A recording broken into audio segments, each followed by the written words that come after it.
O Museu Tem Postal, ele guarda também uma riqueza documental e iconográfica muito interessante sobre o Pelourinho, né? A região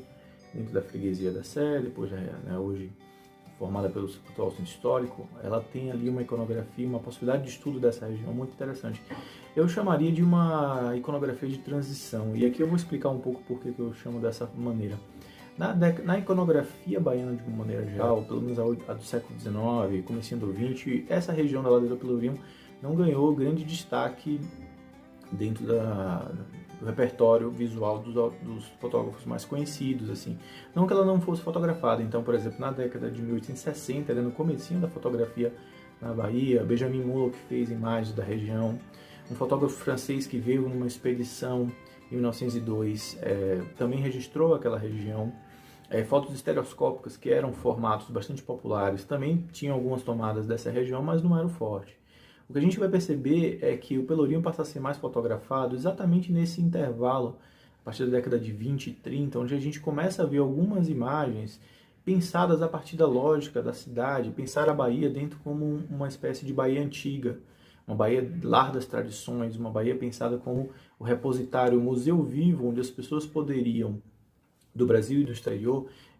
visualizar tanto uma Bahia colonial, né, ou melhor, um Brasil colonial ainda preservado, né, afastado das mudanças da modernidade, ao mesmo tempo que poderiam ver ainda vivas tradições africanas ou afro-brasileiras em seu estado, digamos assim, mais puro. Então essa dimensão de uma cidade repleta de igrejas, uma cidade vazia de movimentação urbana, uma cidade onde a gente conseguiria ver claramente naquela região as manifestações afro-brasileiras acontecendo de maneira espontâneas, entre aspas, né, acontecendo ali dentro de uma lógica de uma convivência democrática racial bastante marcada. Essas imagens estão dentro do acervo do Tem Postal, que a gente consegue perceber. Elas não constituem o grande esboço. Isso é muito interessante para a gente pensar um outro aspecto. Esse outro aspecto muito interessante da iconografia sobre o Pelourinho que tem no Museu Tem Postal, ele vai, digamos, mostrar, que eu vou chamar aqui de um avesso do Pelourinho, mas um avesso dentro dessa lógica que eu estava comentando há pouco. Então, por exemplo, dentro do Pelourinho você começa a ter uma visão na iconografia, uma iconografia que talvez não circulasse tanto pelos circuitos turísticos, pensada a partir de uma dinâmica urbana, de uma troca urbana muito mais complexa, de uma presença de uma urbanidade não só marcada pelas grandes construções arquitetônicas, mas de uma urbanidade mais cotidiana, eletricidade, automóveis.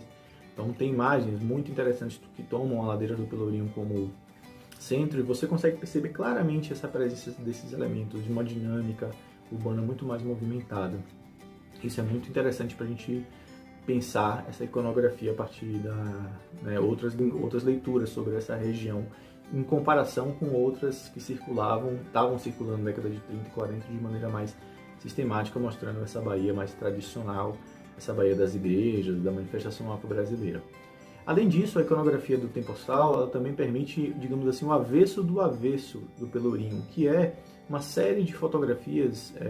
digamos, que nos permite ver uma dimensão não tanto da democracia, né, da Bahia como lugar de uma vivência democrática racial pacífica, mas do inferno racial, da segregação, da dificuldade de sobrevivência das pessoas de cor, né, dos seus africanos, dos descendentes dos africanos, dos herdeiros